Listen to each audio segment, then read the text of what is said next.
Welcome back to our channel. Today, we're diving into a major development in U.S. Philippine defense cooperation that could mark the largest prepositioning effort between the two allies since the closure of U.S. bases in 1992. The United States Navy is preparing to lease a massive, climate-controlled facility near Subic Bay or Clark by 2026, a move that could reshape regional security logistics in Southeast Asia. According to newly released solicitation documents, the U.S. Department of the Navy is looking to lease a facility ranging from 19,000 to 33,000 square meters for a 10-year period. To give you perspective, that's at least 4 times the size of the 5,300 square meter warehouse currently being used at the Naval Support Depot in Subic Bay. The planned warehouse would be climate-controlled, critical for the storage and maintenance of high-value assets like military vehicles and vehicle-mounted systems. And while it won't be used for storing munitions, the U.S. Marine Corps is expected to install an Armag high-security modular armory within the facility. Beyond basic storage, the Navy's request also includes multiple maintenance shops for electronics, vehicles, and communications equipment. This facility is expected to employ between 69 and 100 personnel, making it a small but vital hub for logistics and sustainment operations. The facility must be located within 60 miles of the Naval Support Depot and fall under the jurisdiction of either the Subic Bay Metropolitan Authority or the Clark Economic Freeport Zone, both areas that have seen renewed American interest in recent years. Subic Bay, once home to the largest American naval base outside the U.S., has re-emerged as a key focal point for defense logistics.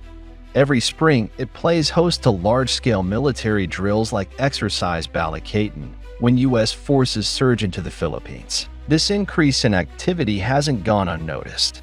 Subic Bay has reportedly been the subject of espionage attempts, with alleged Chinese operatives spotted photographing American naval vessels and equipment being staged for Balikatan 2025. If this project pushes through, the facility will surpass even the Marine Corps prepositioning program in Tromsø, Norway, which is currently one of the largest stockpile operations for the U.S. military outside its homeland. This is more than just about storage.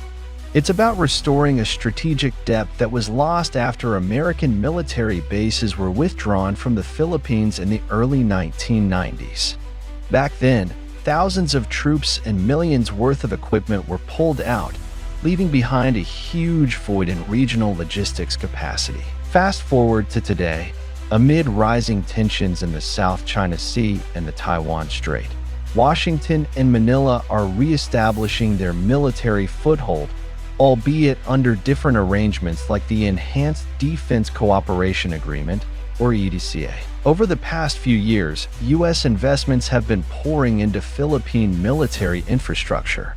The 9 EDCA sites across the country now host American-funded upgrades, from runways and fuel storage facilities to command centers and humanitarian warehouses. Subic and Clark are once again becoming vital nodes in America's Indo-Pacific strategy. And this massive climate-controlled warehouse, it could serve as the logistical backbone for U.S. forces operating not just in the Philippines, but across the entire First Island chain. What's significant here is that the lease, slated from 2026 to 2036, has no renewal option.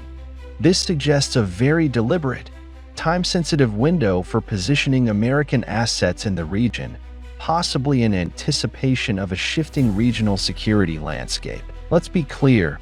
This isn't just about a warehouse. It's about readiness. In a potential crisis, having pre-positioned vehicles, equipment, and maintenance capabilities in the Philippines could save critical time and effort. It also reinforces America's commitment to its allies, especially as China continues its maritime expansion in the South China Sea. And for the Philippines, it's a chance to modernize its own logistics and defense infrastructure while benefiting from closer coordination with U.S. forces. But this development also opens up a major opportunity for the Philippines to leverage its self-reliant defense posture, or SRDP. With the U.S. planning to lease and develop such a large facility on Philippine soil, local industries and contractors could potentially play a role in support services from construction, facility management, and logistics integration to electronics and vehicle maintenance. This aligns with the Philippine government's push to not just host allied forces, but to also build domestic capacity in defense-related industries. Under the SRDP, the goal is to minimize reliance on foreign suppliers and grow a local defense industry capable of sustaining national security needs.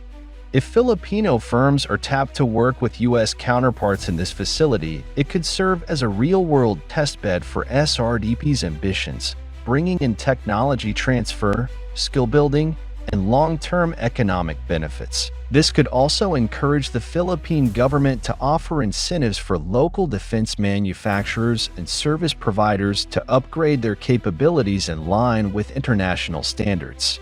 For instance, Filipino companies involved in modular construction, armored vehicle maintenance, or electronic systems integration could gain valuable experience by aligning their processes with U.S. military specifications. Over time, this kind of exposure could fast-track the development of a competitive local defense ecosystem, one that can not only support foreign allied forces, but also the modernization goals of the armed forces of the Philippines. This fits neatly into the broader SRDP roadmap, which envisions Filipino-made components and systems eventually filling the supply chains for logistics, maintenance, and base infrastructure support. If implemented well, this U.S. warehouse project could be the spark that boosts local capability while serving larger strategic interests. It's also worth noting that this move may prompt Philippine planners to consider complementary logistics hubs owned and operated by the armed forces of the Philippines, possibly modeled after the U.S. approach.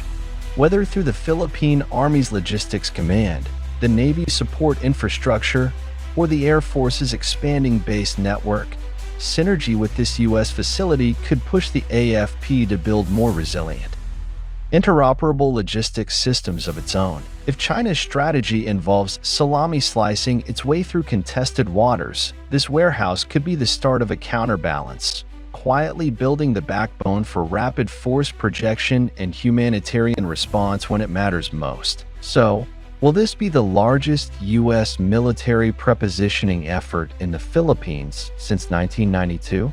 It's looking that way.